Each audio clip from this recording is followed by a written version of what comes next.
On a crisp Sunday morning in August 2020, Christine Bird and her husband carried their lightweight kayaks down a narrow bush trail in Woolwich, a quiet riverside suburb nestled along Sydney's affluent lower North Shore.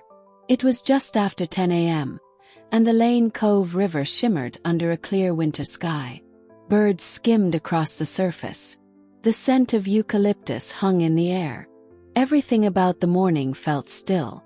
20 minutes into their paddle, they rounded a bend near Angelo Street when Christine spotted something odd bobbing among the mangroves.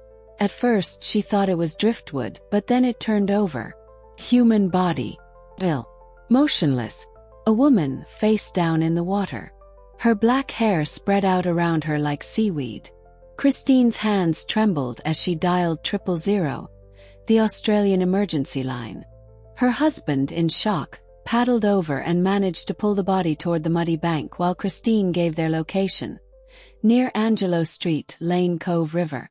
Police arrived within 10 minutes. Detective Senior Constable Lewis Madden from the Ryde Police Area Command was first on the scene. He took one look at the pale, lifeless woman and called it in as a potential homicide.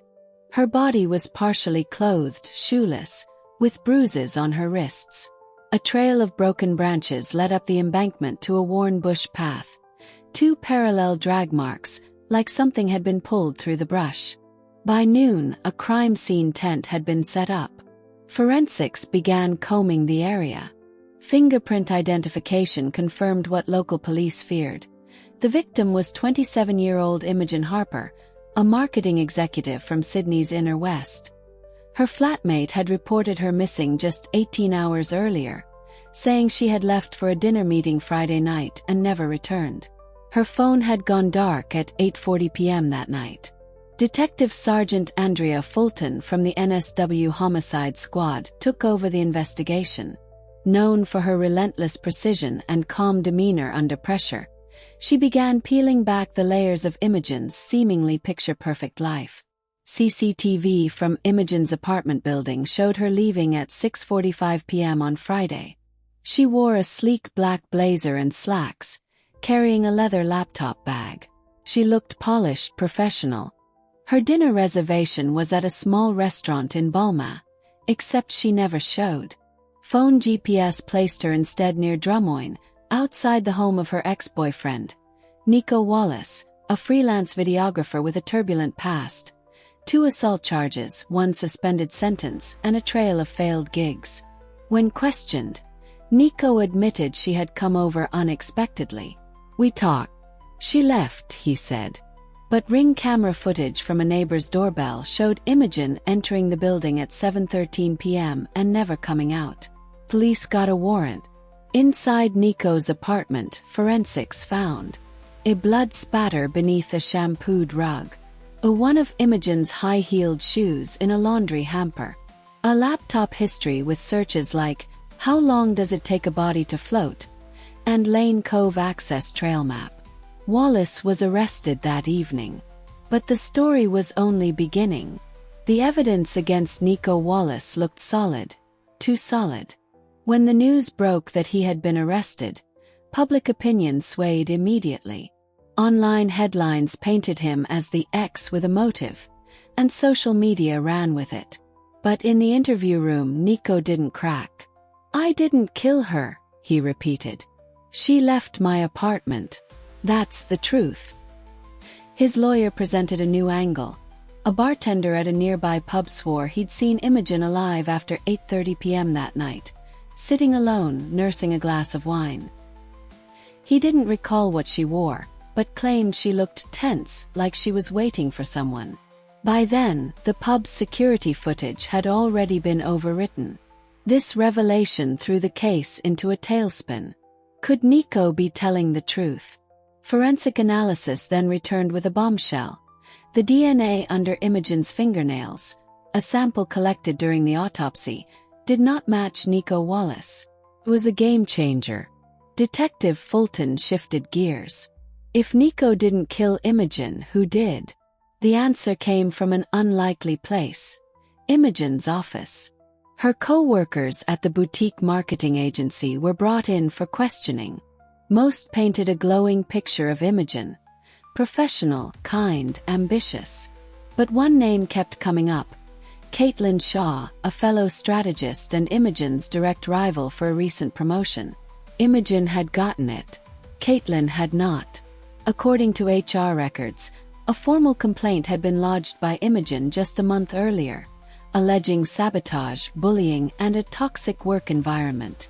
Caitlin was under review, possibly facing demotion. One co-worker recalled Caitlin muttering in the kitchen, "She wants to ruin me. Maybe I should ruin her first." Detectives obtained a warrant for Caitlin's phone and computer. What they found shocked them. Dozens of deleted messages, frantic, coded, sent to a man named Aidan Blackwell. Aidan Blackwell was a known figure to Sydney law enforcement. A tow truck driver by trade.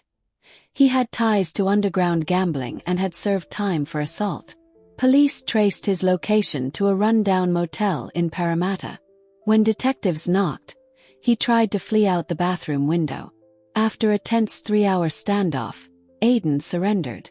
Inside his blue utility van, police found a pair of zip ties, duct tape, traces of Imogen's blood in the cargo area, a map with Lane Cove River circled in red. During interrogation, Aidan folded. "Caitlin paid me to scare her," he said. "Just rough her up, intimidate her a bit. That was the deal. But things went sideways. She fought back, kicked me. I shoved her. She hit her head. She started screaming and I panicked." Timeline matched. Imogen had left Nico's place and walked to the street. Aidan had been waiting. Confronted with Aidan's confession, Caitlin Shaw denied everything, claimed she hadn't seen Aidan in months. But her phone's location history placed her near Lane Cove National Park at 5 a.m. the following morning, just before sunrise. When she realized they had her cornered, Caitlin's story changed. "I didn't know he'd actually hurt her," she said, eyes welling. "It wasn't supposed to go that far. I just wanted to scare her off, make her back down." She confessed to planning the meeting, instructing Aidan where to intercept Imogen. She had deleted texts and attempted to reset her phone before police came. But it was too late. She was charged with conspiracy to commit assault, accessory to manslaughter, and obstruction of justice. Aidan Blackwell faced manslaughter and improper disposal of a body. Nico Wallace, though cleared of murder, was charged with obstruction of justice and tampering with evidence, for cleaning the apartment and deleting messages from Imogen's phone to avoid public scandal. The courtroom was packed on the first day of hearings. Journalists, true crime enthusiasts, and members of the public filled every seat. The prosecution laid out a chilling narrative: corporate rivalry, obsession, and a reckless plot that escalated into fatal violence. Caitlin Shaw, calm in appearance but visibly hollowed out by months of scrutiny, sat stoically as the prosecution recited damning text messages. "She's pushing me too far.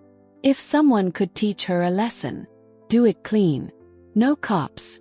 The jury listened to Aidan Blackwell's recorded confession. They saw photos of the zip ties, the van interior, the Lane Cove shoreline. They heard how Aidan dumped Imogen's body under cover of darkness, expecting the current to carry her into deeper waters. Forensics confirmed that Imogen had suffered blunt force trauma to the temple, consistent with Aidan's account. She had tried to fight back. Scratches on her hands, the broken watch, the blood under her nails. It all told the story. But what shook the courtroom most was the autopsy revelation. Imogen had been alive when she was dumped in the water. She drowned. Gasps filled the courtroom. Her family wept. The verdicts were read on a cloudy morning in June 2021. Aidan Blackwell was sentenced to 17 years in prison for manslaughter and improper disposal of a body. Caitlin Shaw received 12 years for conspiracy and accessory to manslaughter. Nico Wallace, the first suspect, was handed a 2-year suspended sentence for obstruction and was placed under strict probation. Detective Sergeant Andrea Fulton, who had led the case from the riverbank to the courtroom, addressed the press afterward. "This wasn't a story about one evil act. It was about arrogance, recklessness, and people who thought they could play with fear like it was a game. Imogen Harper deserved better. Her voice was stolen, but we listened to what the evidence told us. It spoke for her. Today, near Angelo Street, a simple plaque stands near the edge of the Lane Cove River, in memory of Imogen Harper, daughter, sister, friend, fierce, kind, never forgotten. Her family started a foundation that supports women facing workplace harassment and mental health challenges. They named it the Imogen Initiative. If this story moved you, shocked you, or kept you hooked till the end, don't leave just yet. Hit that subscribe button for more gripping true crime stories told with depth, emotion, and detail. Drop a comment below. We want to hear your thoughts, your theories, and your voice. And share this video with someone who loves true crime as much as you do. Your support helps us uncover more stories that deserve to be told.